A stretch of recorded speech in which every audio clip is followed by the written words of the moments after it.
was a boarder in the old Ateneo in Intramuros at the time of the fire. Father John F. Hurley, our prefect of discipline, came out on the bridge with the Blessed Sacrament to stop the flames from leaping from the school to San Ignacio Church. The bridge ran across the street from the school to the church at the second-story level. Father Hurley stood there in the middle of the bridge, high over the street with the monstrance. The flames were almost touching him, and the wind changed. The flames died down, and the church was saved. We had no class for over a month, and then we moved into the new Ateneo on Padre Paura Street. It used to be San Jose Seminary. They moved the seminarians out, and we moved in. Oh, I'm Rodrigo. Sock Rodrigo.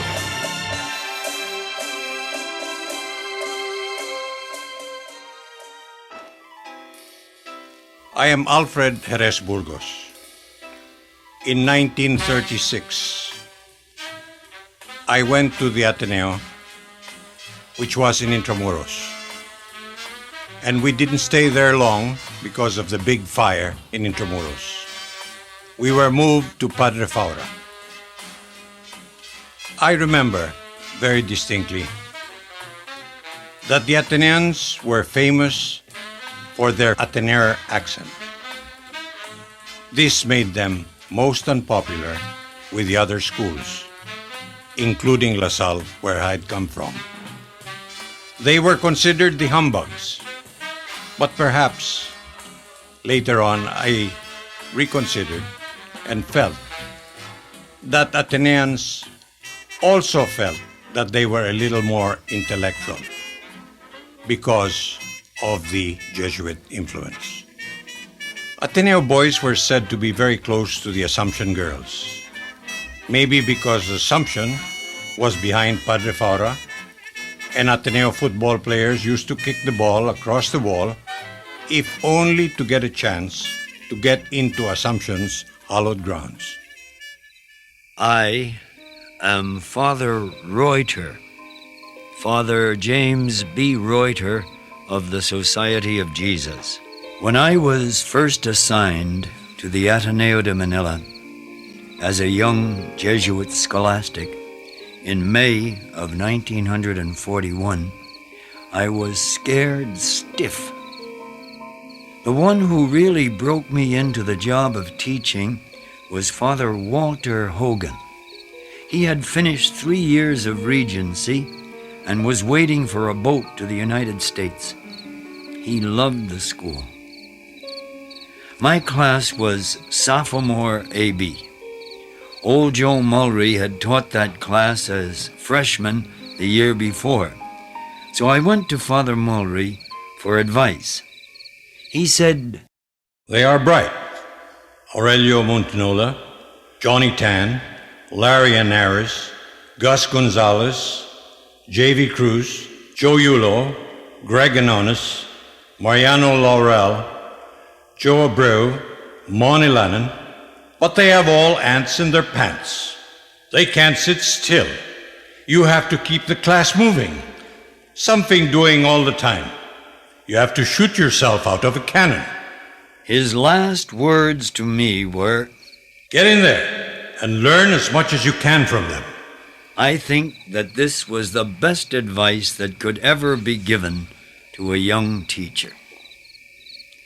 To me, old Joe Mulry was a symbol of the Ateneo Jesuit professor. He loved his students, and they loved him. He gave me my name. I was in his class and I was always asking questions. One day he said to me, You know your name should not be Francisco Rodrigo. You operate by the Socratic method, always asking questions. Your name should be Socrates. On that day I became Sock Rodrigo. And do you know, the name has stayed with me for 44 years. With your battle steer us into flame and steer it for your song blue and white. On the scroll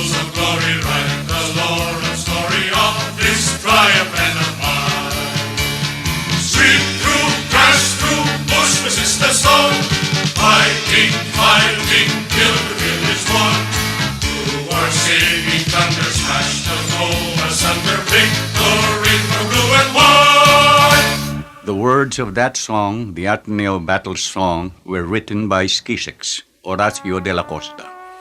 I remember Skisix defending the whole scholastic philosophy at the age of 18 when he graduated from college, and then entering the Society of Jesus.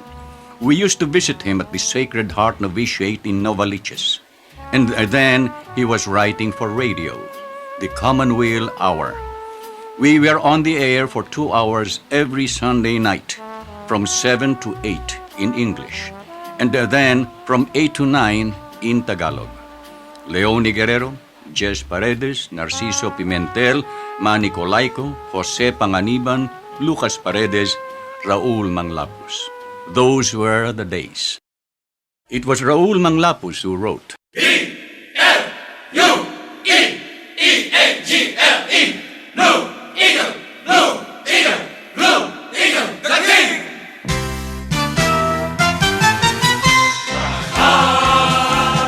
Blue eagle fly and carry a fly across the sky. Cast your shadow below, swoop down on the foe, and sweep up the fields away. Fly high over the trees, make known to the breeze our victory. Spread riding's wing, for you are the king, Blue Eagle, the king. Oh, the eagles that king of them all, and his root feathers never will fall. For the blue and the white and the eagle in flight, Ateneo will fight today. Fly high over the trees, make known to the breeze our victory.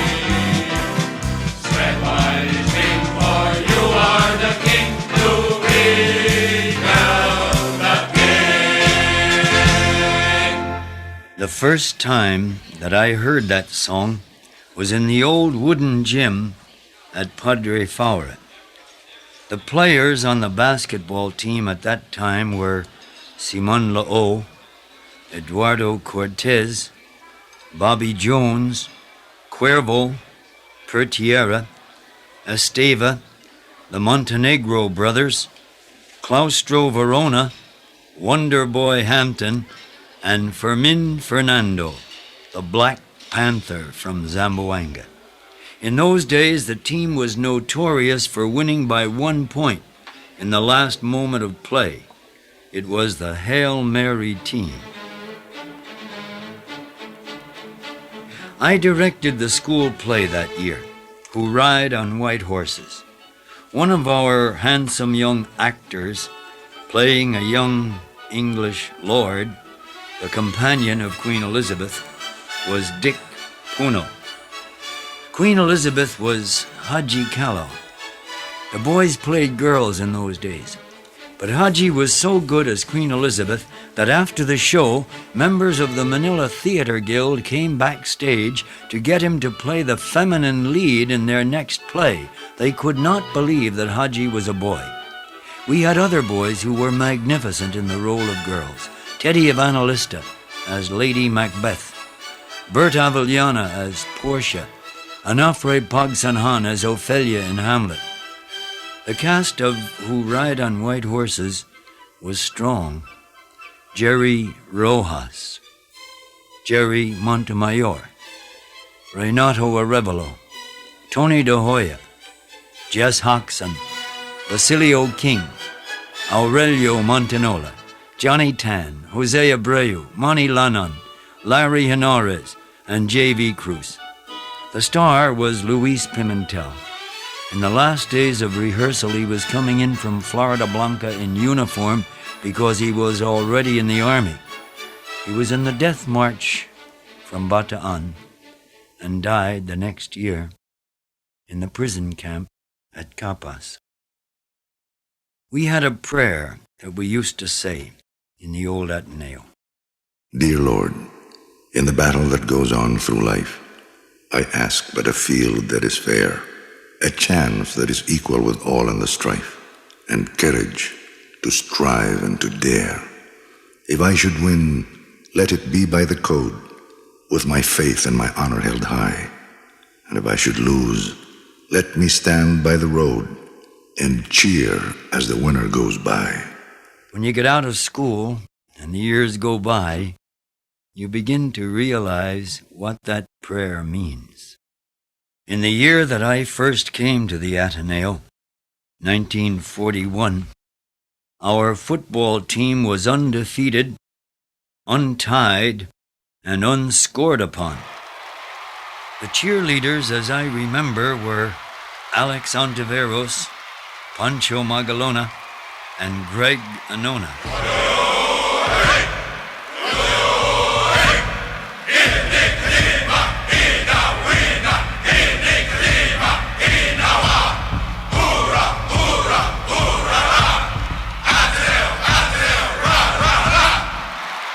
The goalie was my stage manager, Satur Velasco.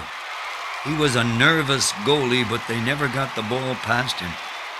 The left halfback was from my class, Ramon Cabrera.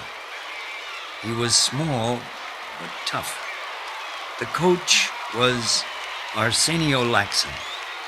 Lacson said once, "Whenever Cabrera is knocked down, I watch him very closely. If, when he gets up off the ground, he is smiling, he's hurt." In 1941, on December the 7th, we played LaSalle for the NCAA football championship. Ready on the right, yay! Ready on the left, yay! Press, LaSalle, target, LaSalle, ready, aim, fire, boom, boom, boom, boom, boom, boom, boom, boom, boom, boom, ra-ra-ra, boom, boom, six-boom-ba, boom, boom, ra-ra-ra, boom, boom, six-boom-ba.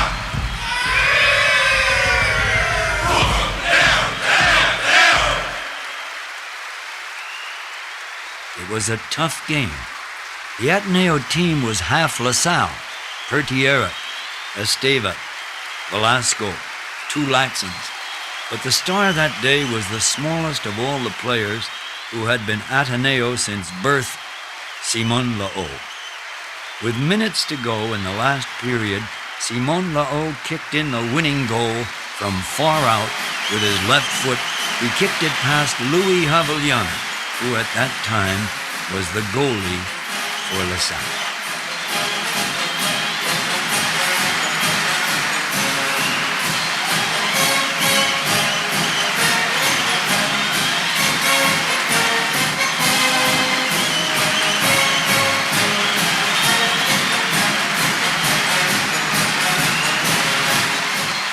We won the NCAA football championship from LaSalle by a score of 1-0, and the next day the war broke.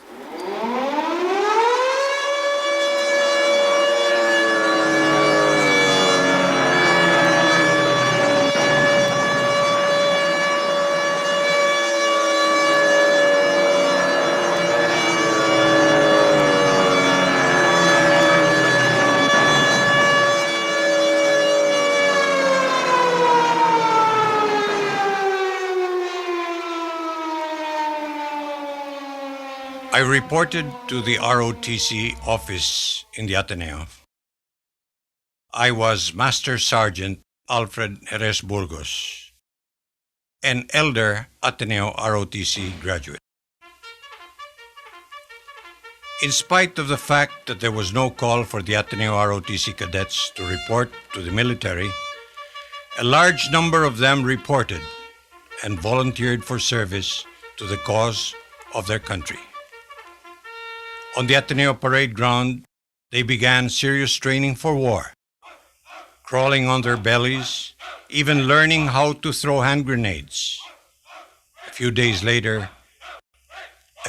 before Christmas, President Quezon ordered the disbandment of the ROTC units. But 33 Ateneo ROTC cadets refused to be denied the right to serve their country. They all found themselves joining other ROTC units from other schools who felt like they did, banding together on a way to Bataan. ready for that last-ditch battle against the enemy. But on April 9th, Bataan surrendered. There was the death march. Ateneo volunteers still stuck together. At Capas, they helped each other. Many were inflicted with beriberi and malaria. Because of the high death toll, the Japanese decided to release prisoners. Again, Ateneans refused to end the fight. Many went underground. This was a different kind of victory that they were fighting for. Ramon Cabrera married, and his wife was going to have a baby.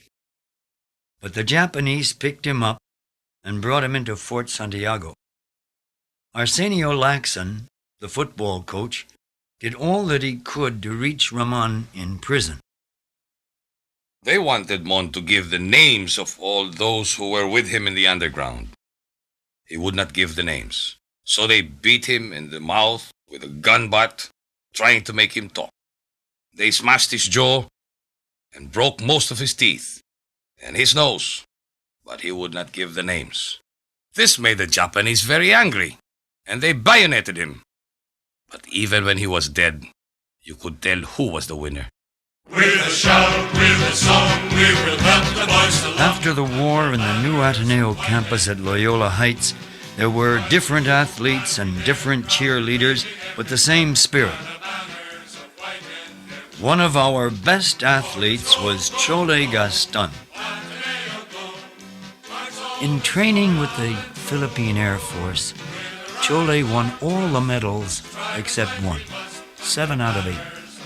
When he was killed in air maneuvers, his mother wept at the communion rail every morning for a full year. The family lived near the gate at Loyola Heights, and she went to Mass each morning in the college chapel. That's a strange thing. The old Ateneo was a boys' school, but it seemed to be more romantic, somehow, when it was a boys' school than when it became co-ed.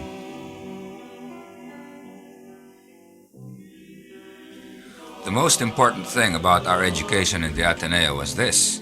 It was balanced. You take Edo Campo. He was just one of us, one of the gang.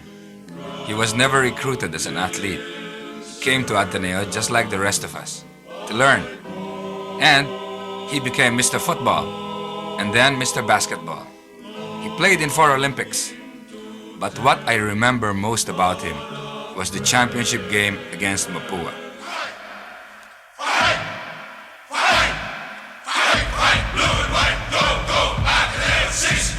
It was a wild game, and one of their players lost his head. He punched Ed Ocampo in the mouth and knocked him down.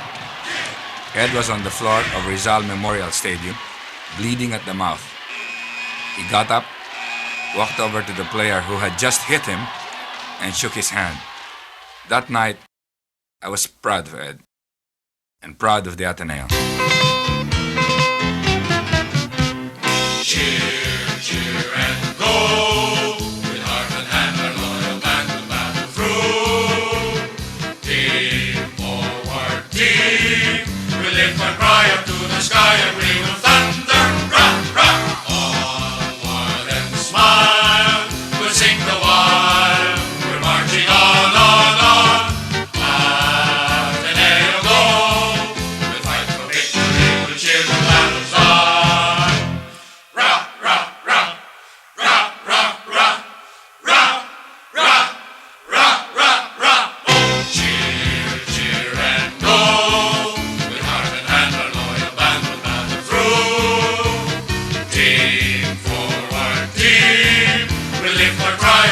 Sky and we will thunder, rock, rock.